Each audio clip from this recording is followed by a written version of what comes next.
Assalamualaikum warahmatullahi wabarakatuh.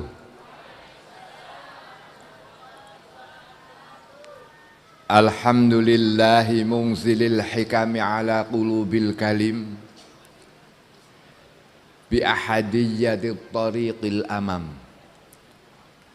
minal maqamil aqdam walau ikhtalafatin nihal wal milalul ikhtilafil umam. Salatullahi ala mumiddil himam min bahril judi wal karam Sayyidina wa maulana Muhammadin wa ala alihi wa sahbihi wa sallama, amma ba'du. Khudural mukhtaramin al-ulama al-a'izza wa bil akhas bidzikri Ibu Nyai Sinta Nuriyah Abdurrahman Wahid beserta keluarga besar, tokoh besar kita Romo Ki Haj Abdurrahman Wahid. Yang mulia Romo Ki Haj Dr. Umar Wahid, yang saya sendiri menyesal karena kenal beliau. Karena kenalnya itu justru di tim sukses. Dan baru-baru saja. Gus, kenapa tidak dulu-dulu panjenengan go public? Kan bisa mengganti Gus Dur. Ya.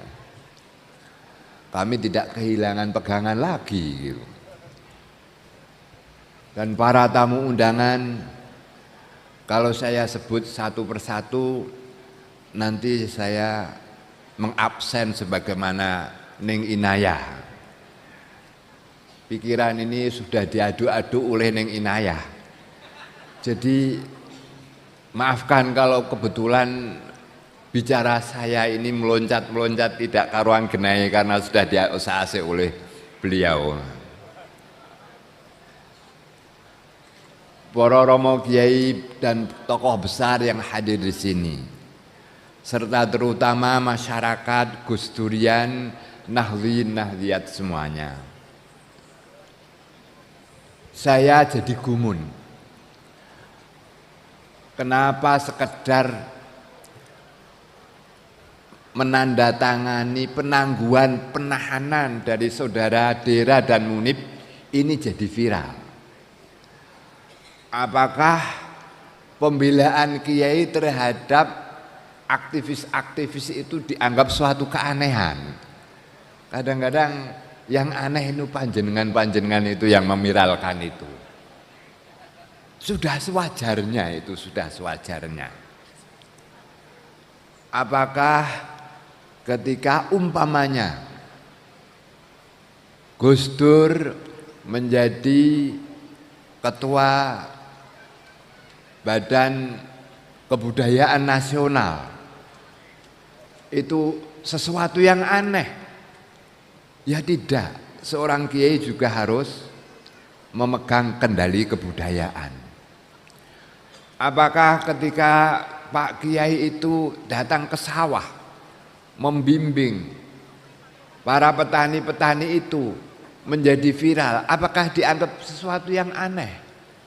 Ya tentunya itu pekerjaan para kiai itu juga demikian itu. Tidak hanya berada di belakang meja ngaji, bukan. Di belakang podium, bukan. Tapi di mana-mana memang itu tugas seorang tokoh agama.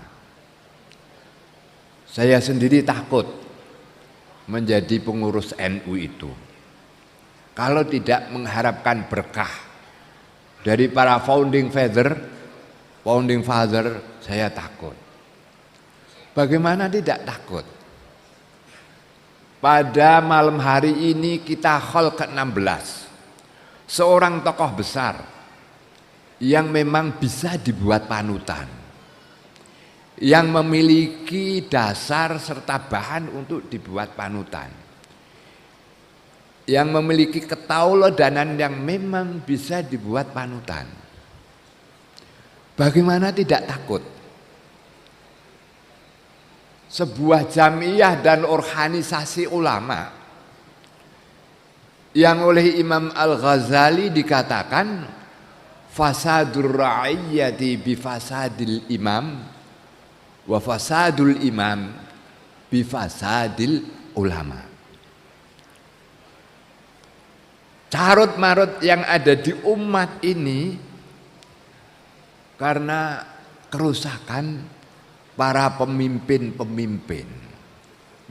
eksekutif atau pemimpin apapun, dan kerusakan a'immah, kerusakan eksekutif dan lain sebagainya itu bifasadil ulama, karena tidak konsistennya para ulama dalam hal ini juga cendekiawan ya. Maka sungguh tanggung jawab yang besar. Hisabnya itu tidak hanya di akhirat. Saya tadi pagi berdiskusi tentang lingkungan dengan komunitas-komunitas pemerhati ekologis di Setu Pengasinan. Saya dicerca oleh para generasi gen-gen saat sekarang ini, kayak saya itu dihisap, diolok-olok dan lain sebagainya. Iki hisape ning donya, lah hisape ning akhirat kaya apa mengko. Nah gitu. Ketakutan kita sampai di situ kalau tidak ingin mendapatkan berkah. Jadi kalau saya boleh jujur, dan semestinya ini satu rahasia bagi kami, kira-kira sok sing dihisab pertama niku kok ulama-ulama ngono. Cendekiawan sing dihisab. Bagaimana tugas dan tanggung jawab kalian di tengah-tengah masyarakat ini. Yang padahal menurut fikih kita, karena saya juga Rois Suriah, kalau tidak ada dalil-dalilnya sedikit nanti saya dicopot sebagai Rois Suriah nanti.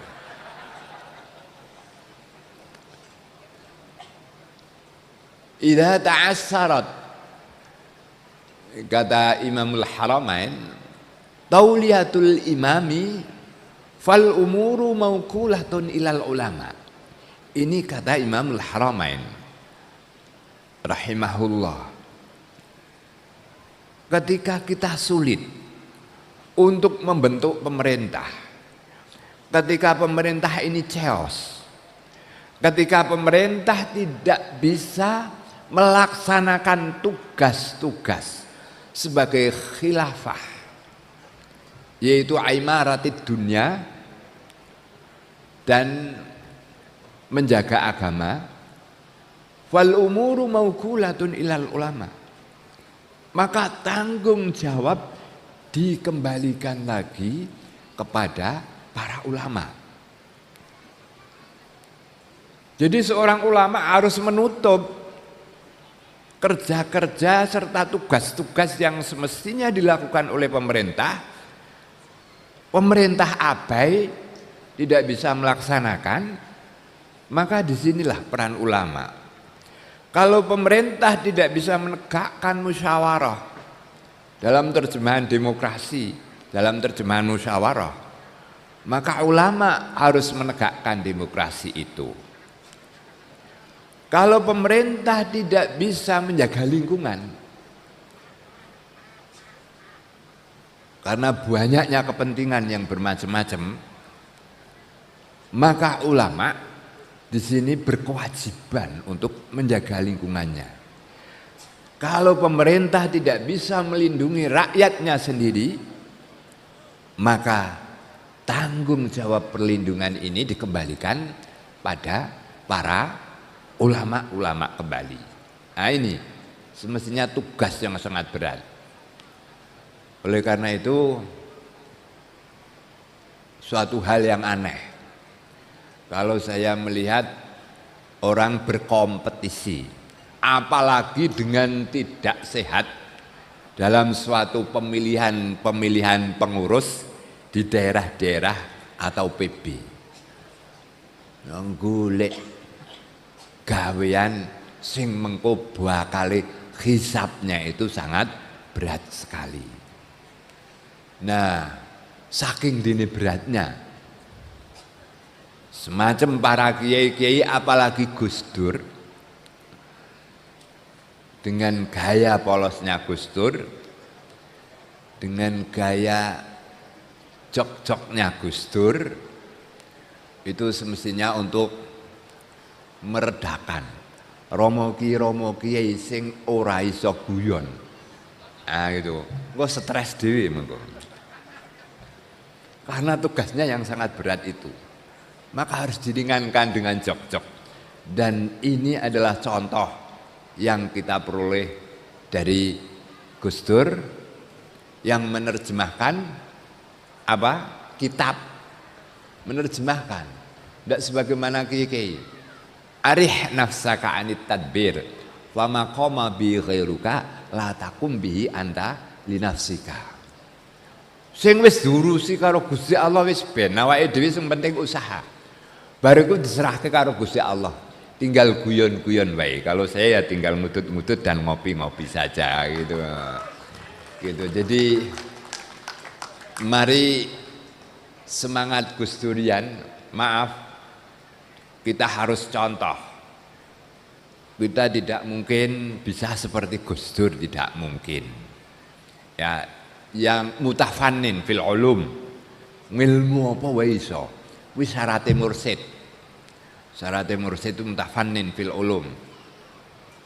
Ilmu bahasa semua beliau menguasai. Ilmu fikih semuanya beliau menguasai.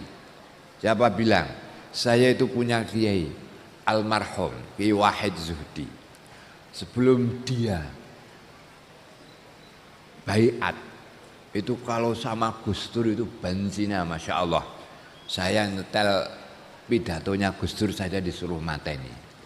Tapi ketika dia sudah baiat di dalam suatu tarekah, ketika dia sudah mempelajari Gus Dur, Masya Allah, pada waktu Gus Dur akan diturunkan, saya rela untuk mati untuk Gus Dur. Karena seluruh apa yang dilakukan Gus Dur ini setelah saya telaah sungguh mencengangkan, cocok sebagaimana fikih-fikih yang kita pelajari itu. Jadi kalau kita itu apa? Gus Durian itu apa? Sehingga saya sering kritik pada saudara-saudara Gus Durian. Kowe kok iso ngaku-ngaku Gus Durian iku modalmu apa kok kendelmen? Ilmu jauh, sikap jauh. Ya namun setidak-tidaknya dari kumpulan-kumpulan saudara-saudara Gus Durian ini mengumpulkan, membentuk menjadi satu sosok Gus Dur yang akan memperjuangkan segala hal yang ada di Indonesia ini. Nah itu yang kita harapkan dari Gus Durian tersebut. Maka kita bangkitkan lagi pemikiran-pemikiran Gus Dur yang sudah merupakan jargonnya Gus Yahya. Masa zaman Gus Dur ana tambang ora ana ya. Nah, ora ana. Saya yang tidak ikut-ikutan saja tadi sudah dikisap oleh anak-anak tentang tambangan ini. Dikirain saya ikut menikmati kok dikisap ini. Ini toh saya enggak apa-apa, saya cuma pengurus PWNU wilayah. Yang terjadi di atas saya juga ikut dikisap. Nah, dikisap oleh anak-anak itu Pak Mahfud MD Prof. Moga-moga kita bisa menjalankan roda jamiah ini sebagaimana Gus Dur. Sebab saya yakin kalau NU baik pasti negara baik. Gus Dur mempersiapkan menjadi presiden itu setelah memimpin NU sekian periode. Jadi sekian periode setelah membentuk NU, kesadaran di NU. Kemudian meskipun cuma 2 tahun, semuanya delalah jadi makmur, semuanya delalah jadi tertib dan lain sebagainya. Itu yang namanya barokah. Yang sekarang diprihatinkan oleh Gus Dur. Sejak kapan NU itu selalu menyandarkan kepada bupati, menyandarkan kepada pejabat, sudah tidak percaya lagi kepada barokah. 2 tahun kepemimpinan Gus Dur penuh dengan berkah. Meskipun Gus Dur tidak pakai tangan besi, tapi pakai tangannya Pak Mahfud MD cukup saja. Sudah kayak demikian. Oleh karena itu pada suatu saat terakhir ada seorang pengurus NU pamitan pisah sambut karena dia dipilih jadi wakil bupati. NU itu kelasnya kan wakil-wakil saja, kecuali Gus Dur saja. Gus Dur saja. Dia mengatakan, para romo kiai, insya Allah nanti kabupaten ini akan saya atur dengan sebaik-baiknya. Insya Allah kalau pemerintah Kabupaten Demak ini kami atur dengan sebaik-baiknya, insya Allah NU-nya juga jadi baik. Saya sebagai Rais Surya suruh memberikan pengarahan terakhir, niku keliru Pak Kiai. Kalau NU-nya baik, insya Allah bangsanya menjadi baik. Di Jawa Tengah tidak ada seorang calon bupati yang mengatakan saya bukan NU, pilihlah saya. Tidak. Pasti dia suan ke kiai, pasti dia mengaku sebagai orang NU. Nah ini, kalau bupati-bupati ini baik, demikian pula para legislator yudikator ini juga orang NU. Maka kalau ini menjadi baik dari NU, dari kawah condro di muka NU sudah baik, maka negara ini juga akan baik gitu. Ulama sebabnya. Oleh karena itu sekali lagi, karena NU ini tukaran, ya negara ini tukaran, wis pas. Nyuwun pangapunten cekap semanten punyai, nyuwun pangapunten sak kata-kataipun. Wallahul muwaffiq ila aqwamit thoriq. Assalamualaikum warahmatullahi wabarakatuh. Waalaikumsalam warahmatullahi wabarakatuh. Matur nuwun Mbah Yai Ben. Sudah jelas. Kenapa? Padat. Lah NU